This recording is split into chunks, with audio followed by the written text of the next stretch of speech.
जय हिंद दोस्तों, कैसे हैं आप लोग। कल मैंने एक वीडियो बनाई थी फिजिक्स पेपर के रिव्यू की कि किस तरह से क्वेश्चंस इस बार आए थे फिजिक्स में। तो एक भाई ने उस पर कमेंट किया था कि भैया आप एक वीडियो बनाइए जिसमें आप हमें बताइए कि केमिस्ट्री का पेपर कैसा आएगा जो कि 4 मार्च को होने वाला है और उसके आंसर हमें किस सीक्वेंस में लिखने हैं। तो सारी चीजें हम इसमें डिस्कस करेंगे। तो ये पेपर है 2022 के बोर्ड एग्जाम के रसायन विज्ञान का, कोड है 347 GH। तो ऐसा ही कोई कोड रहेगा। टोटल 7 सेट होते हैं एक पेपर में। 347 GH है, कहीं पर GG होगा, कहीं पर GB होगा। तो इस तरह से 7 सेट आपको देखने को मिल जाएंगे एक पेपर में, जिसमें से कुछ सेट जो होते हैं आसान होते हैं, कुछ सेट जो होते हैं बहुत कठिन होते हैं। अब कोई ये नहीं बता सकता है कि कौन सा सेट आसान आएगा या कौन सा सेट कठिन आएगा, क्योंकि ये कोई फिक्स नहीं होता है और ये भी नहीं फिक्स होता है कि कौन सा सेट किस जिले में जाएगा। तो इसकी आप चिंता छोड़ दीजिए। अगर आपने तैयारी की है तो आप सारे क्वेश्चन हल कर लेंगे, नहीं तैयारी की है तो आप ऊपर वाले पर छोड़ दीजिए, जो होगा देखा जाएगा। लेकिन जितना भी टाइम अभी बचा हुआ है, 2-3 दिन का टाइम आपके पास है, उसमें आप जी जान लगाकर दिन रात एक कर दीजिए और जितना हो सके उतना पढ़ाई कीजिए। पढ़ना है, याद हो ना हो ये कोई बात नहीं है, लेकिन अगर आप पढ़ेंगे नहीं तो थोड़ा आपके लिए मुश्किल हो जाएगा। फिलहाल हम क्वेश्चंस देखते हैं। पहले फ्रंट पेज पर आपको कुछ नहीं मिलेगा, अगले पेज पर आएंगे तो आपको क्वेश्चंस मिलेंगे जो कि होंगे आपके 6 बहुविकल्पीय क्वेश्चन।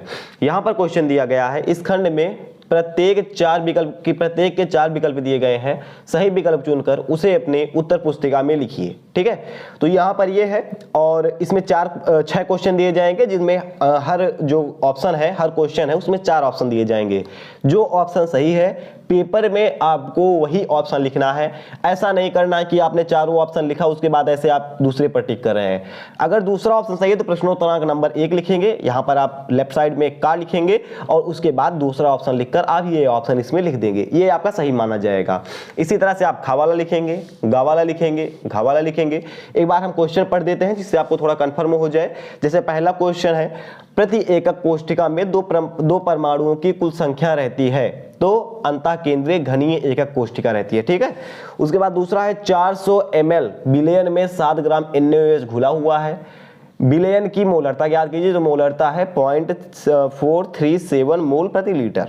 अगला क्वेश्चन है, प्रथम कोटि की अभिक्रिया के वेग स्थिरांक की गणना कीजिए। वेग स्थिरांक की इकाई होती है तो इकाई होती है प्रति सेकंड। ठीक है, सेकंड नहीं होती है, प्रति सेकंड होती है। आगे जल अपघटन पर बेंजोमाइड बनाता है, बेंजोइक अम्ल बेंजोमाइड बनाता है। आगे हम देखेंगे अगला क्वेश्चन, ये 5वां क्वेश्चन है, RNH2CH प्लस KOH। तो अगर हम ऐसी अभिक्रिया करेंगे तो ये कौन सी अभिक्रिया के अंतर्गत आएगी, तो ये कार्बिल एमीन अभिक्रिया के अंतर्गत आएगी। अगला है हमारा आरएनए में उपस्थित क्षारक है, तो एडेनिन, ग्वानिन, साइटोसिन और यूरेसिल, ये है आरएनए में उपस्थित क्षारक। ये 6 क्वेश्चन आपसे पूछे गए हैं। ये सारे क्वेश्चन आपको अभी आगे इंग्लिश में भी देखने को मिलेंगे। जैसे अब दूसरे क्वेश्चन पर आप आएंगे तो 2-2 नंबर के क्वेश्चन रहेंगे। ये सारे जो आपके बहुविकल्पीय थे, ये हर क्वेश्चन का वेटेज 1 नंबर था। अगर आपको ये क्वेश्चन आ रहे हैं या नहीं आ रहे हैं, करना दोनों से सिचुएशंस में है। अगर आप सोचेंगे कि हम इसको बहुविकल्पीय छोड़कर चले आए तो ये आपकी बहुत बड़ी गलती होगी। हम ऐसा कह सकते हैं कि आप मूर्खता करेंगे, तो मूर्खता नहीं करनी है। 6 क्वेश्चन के 6 क्वेश्चन आपको सॉल्व करने हैं। आप ये सोचिए कि 6 क्वेश्चन में अगर हम कुछ भी लिख कर आएंगे, अपने दिमाग से करके आएंगे, तो हो सकता है 1-2 क्वेश्चन सही चले जाएं, 1-2 नंबर ही मिलेगा, लेकिन मिलेगा कुछ। इसीलिए आपको बार बार बोलते हैं कि क्वेश्चन आपको एक भी नहीं छोड़ना है। जितना क्वेश्चन आप ज्यादा हल करेंगे उसमें ये प्रायिकता ज्यादा रहेगी कि आप पास हो जाएंगे। आपको आता है नहीं आता है तो बात की बात है, लेकिन आप हल भी ना करें तो गलत बात है ना। तो आप हर क्वेश्चन को सॉल्व करेंगे। हर क्वेश्चन अगर आप गलत भी सॉल्व करेंगे तो 1-8 नंबर आपको मिल जाएंगे। तो इसको आपको सॉल्व करना है अच्छी तरह से।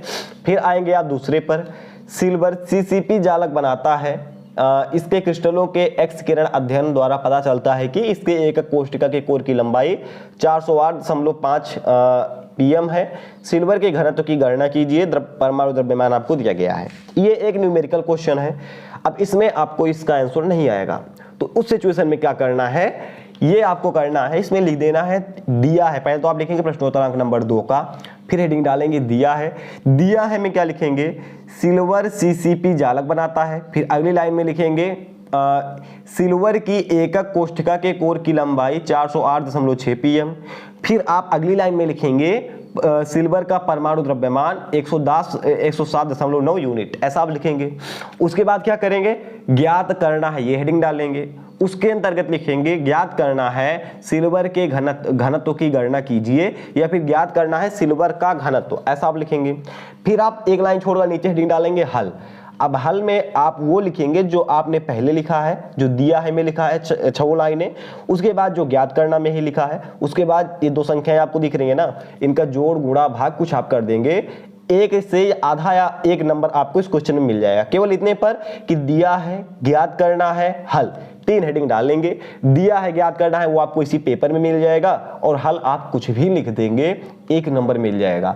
अगर आपको पास होना है तो आप इस तरह से कीजिएगा। आंसर अगर आपको पता है इसका कि आंसर इसका क्या आएगा, कैसे आएगा, तो आप हल करके आ जाइएगा, कोई दिक्कत नहीं है। लेकिन अगर आप तैयारी नहीं किए हैं, या आपको याद नहीं हो रहा है, या आपको न्यूमेरिकल याद होता ही नहीं है, तो उस सिचुएशन में दिया है, ज्ञात करना है, हल, तीनों हेडिंग को डालकर करेंगे। कुछ भी आप करेंगे गलत ही करेंगे, 2 में से 1 नंबर लगभग आपको मिल जाएगा। ऐसे ही अगला क्वेश्चन है, ये क्वेश्चन है वाष्प दाब में आपेक्षिक अवनमन से आप क्या समझते हैं। विलेय के वाष्प दाब एवं मोल प्रभाज में आपेक्षिक अवनमन के बीच संबंध का व्यंजक लिखिए। और ये 2 क्वेश्चन से पूछे गए हैं, ठीक है। पहला क्वेश्चन है कि वाष्प दाब के आपेक्षिक अवनमन क्या है, इसको आपको लिखना है। दूसरा है विलेय के वाष्प दाब एवं मोल प्रभाज में आपेक्षिक अवनमन के बीच संबंध का व्यंजक ज्ञात कीजिए। अब मान चलिए आपको ये भी क्वेश्चन नहीं आ रहा है, तो आपको ये तो पता है कि वाष्प दाब क्या है, आप ऐसा लिख दीजिए, वाष्प दाब की परिभाषा लिख दीजिए, और विलेय क्या होता है विलेय की परिभाषा लिख दीजिए। आधा नंबर अगर आप इतना लिख देंगे तो कहीं नहीं गया है, आधा नंबर आपको मिल जाएगा। इसमें पास होने के लिए आपको 70 में 23 नंबर चाहिए। कितना नंबर चाहिए, मात्र 23 नंबर चाहिए, ये आप याद रखिएगा। 33 नहीं चाहिए, क्योंकि 30 नंबर आपको आपके प्रैक्टिकल में मिल चुके हैं। अगर आप यहाँ पर 23 नंबर लेकर आते हैं तो आप इसमें पास माने जाएंगे। और पास होने के लिए एक ही सूत्र का पालन करना है कि किसी भी क्वेश्चन को आपको छोड़ के नहीं आना है। छोड़कर आएंगे फेल होने की संभावना बढ़ जाएगी, और सारे क्वेश्चन को हल करके आएंगे तो पास होने की संभावना बढ़ जाएगी। सभी क्वेश्चन को सॉल्व कीजिएगा। एक बार हम क्वेश्चन पढ़ लेते हैं, आप देख लीजिए किस तरह से क्वेश्चन थे, और इसी तरह के क्वेश्चंस आपसे पूछे भी जाएंगे, ठीक है। तो अगला क्वेश्चन है मानक हाइड्रोजन इलेक्ट्रोड विभव को समझाइए, फिर विद्युत अवोहन की उपयोगिता लिखिए, स्टाइकियोमेट्रिक दोष का सचित्र वर्णन कीजिए, तंतु तथा सांद्र नाइट्रिक अम्ल की तांबे से अभिक्रिया कराने का रासायनिक समीकरण ज्ञात कीजिए।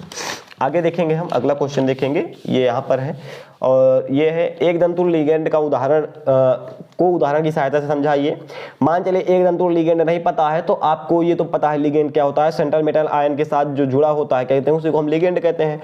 कुछ तो पता है, 10% तो पता है लिगेंड का, तो जो आपको पता है क्वेश्चन के बारे में वो आप लिखिए। गाना लिखकर नहीं आना है, ना वहां पर प्रार्थना करके आना है कि आप पास कर दीजिए, नहीं मुझे घर वाले बहुत मारेंगे, ये सब नहीं लिखना है। जो लिखना है जो कि क्वेश्चन से रिलेटेड हो। और क्वेश्चन में इतने शब्द पूछे गए हैं, 10 शब्द पूछे जा रहे हैं, तो एक शब्द का तो आपको अर्थ पता होगा। जिसका पता है आप वही लिखिए। ग्लूकोज और फ्रक्टोज की संरचना और अंतर स्पष्ट करने को बोल रहा है, आपको नहीं आ रहा ये क्वेश्चन का आंसर। ग्लूकोज के बारे में तो पता है, ग्लूकोज से हमें एनर्जी मिलती है, जो पता है। 2 नंबर क्वेश्चन है, 4 लाइन आप लिखकर चले आइए। 4 से 5 लाइन जब तक नहीं लिखेंगे नंबर नहीं मिलेगा। कम से कम कितना लिखना है 2 नंबर के क्वेश्चन में, 4 से 5 लाइन।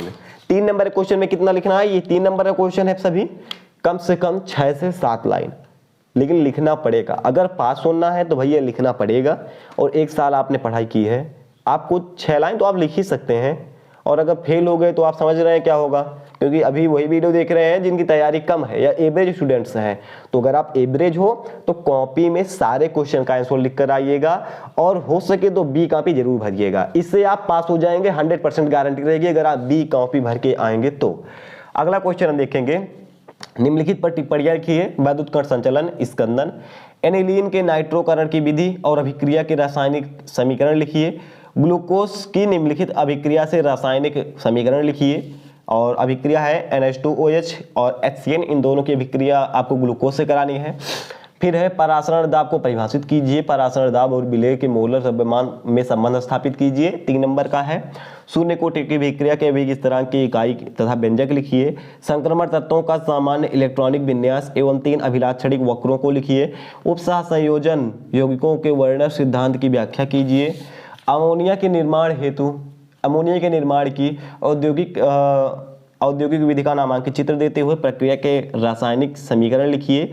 अमोनिया की कॉपर सल्फेट तथा सिल्वर क्लोराइड से अभिक्रिया का रासायनिक समीकरण भी लिखिए। 3 अंतरा हैलोजन यौगिकों के बनाने की विधि का रासायनिक समीकरण और उनके 2 उपयोग लिखिए। ठीक है, आगे हम बढ़ेंगे थोड़ा सा। निम्नलिखित पर टिप्पणी लिखिए। प्राथमिक एल्कोहल का विहाइड्रोजनीकरण, फिनाल का नाइट्रोकरण, एनिसोल के साथ फ्रीडेल क्राफ्ट्स अभिक्रिया। अथवा में है, अगर आप ये नहीं कर सकते हैं तो अथवा में क्वेश्चन दिया गया है, निम्नलिखित का रासायनिक समीकरण लिखिए। कोल्बे अभिक्रिया, राइमर टीमन अभिक्रिया, विलियमसन संश्लेषण। फिर है क्लोरोबेंजीन के साथ हाइलोजनीकरण, नाइट्रोकरण, सल्फोनेशन, फ्रीडेल क्राफ्ट्स अभिक्रिया का बुर्ज फिटिंग अभिक्रिया का रासायनिक समीकरण लिखिए। हैलोएल्केन में एक अणु तथा द्वि अणुक नाभिक रागी प्रतिस्थापन अभिक्रिया की क्रियाविधि समझाइए, ये आपको करना था। और आगे हम बढ़ेंगे, देखा वाला क्वेश्चन आपको मिल जाता है, निम्नलिखित समीकरणों को पूर्ण कीजिए। समीकरण अगर आपको आते तो वैसे होंगे नहीं, क्योंकि ये सब बहुत ही हार्ड होते हैं और इनके चक्कर में पढ़ना भी नहीं चाहिए लास्ट टाइम में, क्योंकि अगर आप इनके चक्कर में पढ़ेंगे तो थोड़ा मुश्किल हो जाएगा। अब अगर आपको पास करना है तो एक रामबाण तरीका आपको बता रहे हैं, सुन लीजिए, 1 मिनट आप सुनेंगे, पास हो जाएंगे। पहला काम तो ये करना है आपको पेपर में जाने के बाद और पेपर में जाने से पहले। तो पेपर में जाने से पहले पहला काम आपको ये करना है कि जितना भी टाइम, 1 दिन 2 दिन, आधा घंटा 1 घंटा 2 घंटा, पेपर से पहले जो भी टाइम बचा हुआ है आपको पढ़ना है। और पढ़ना क्या है, ये सब पढ़ेंगे तो दिमाग भी नहीं लगेगा और दिमाग में कुछ जाएगा भी नहीं। तो आपको सारी परिभाषाएं पढ़नी है, जैसे कि यहाँ से देखेंगे, परासरण दाब की परिभाषा आपको लिख देंगे, ठीक है। उसके बाद शून्य कूट की अभिक्रिया की परिभाषा लिख देंगे, संक्रमण तत्व की परिभाषा लिख देंगे, उपसा संयोजन यौगिक की परिभाषा लिख देंगे। तो परिभाषा आपको याद करनी है, परिभाषा याद करेंगे। जितनी भी परिभाषाएं आपको याद हो सके उतना कीजिए। परिभाषा मतलब ये नहीं केवल परिभाषा, थ्योरी, मेरा कहने का मतलब थ्योरिकल जो चीज दिए गए हैं आपकी कॉपी में, जितना भी टाइम बचा है, ये मत सोचिए मुझे कुछ नहीं आता है।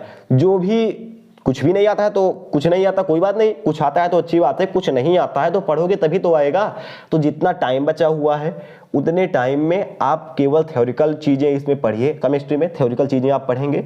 यह है पेपर से पहले की बात। पेपर से पहले जितना भी टाइम बचा है आपको पढ़नी है। और पेपर में जाने के बाद 1 नंबर वाले क्वेश्चन को तो आप ऐसे ही हल कर देंगे, वो रहेंगे बहुविकल्पीय। 2 नंबर वाले क्वेश्चन में कम से कम 4 लाइन लिख कर आएंगे। आ रहा है नहीं आ रहा है इससे कोई मैटर नहीं करता, लेकिन 2 नंबर वाले क्वेश्चन में 4 लाइन लिख कर आएंगे। 3 नंबर वाले क्वेश्चन में 7 लाइन लिख कर आएंगे। 4 नंबर वाले क्वेश्चन में 9 लाइन लिख कर आएंगे। और इसके आगे आप बढ़ेंगे तो आपसे 5 नंबर वाले क्वेश्चन पूछे गए हैं और ये क्वेश्चन इधर भी पूछे गए हैं। तो इन सारे 5 वाले क्वेश्चन में कम से कम 10 लाइन आप लिख कर आएंगे। कोई ना कोई शब्द ऐसा होगा जो आपको पकड़ में आ जाएगा, दिमाग में आ जाएगा कि हाँ ये सुना सुनाया लग रहा है। तो सुना सुनाया में जो बात याद है 1-2% वही लिखना है, लेकिन बनाकर कम से कम 10 लाइन 5 नंबर वाले में लिखना है। अगर आप ऐसा काम करेंगे, ऐसा इस बात को फॉलो करेंगे अपने पेपर में, तो फेल नहीं हो सकते हैं। इसकी हम 500% गारंटी लेते हैं। जितनी लाइनें लिखने को बोला है, पेपर से पहले जो बोला है, पेपर के बाद जो बोला है, पेपर में जो बोला है, इन 3 चीजों को फॉलो करेंगे, कोई फेल नहीं कर सकता है। पास आप आसानी से हो जाएंगे। चिंता मत कीजिएगा, पेपर में दबा कर लिखिएगा। बस फिलहाल इस वीडियो में इतना ही था। कैसे लगी वीडियो आप हमें कमेंट करके बताइएगा। हम मिलते हैं ऐसे किसी नेक्स्ट वीडियो में। जय हिंद।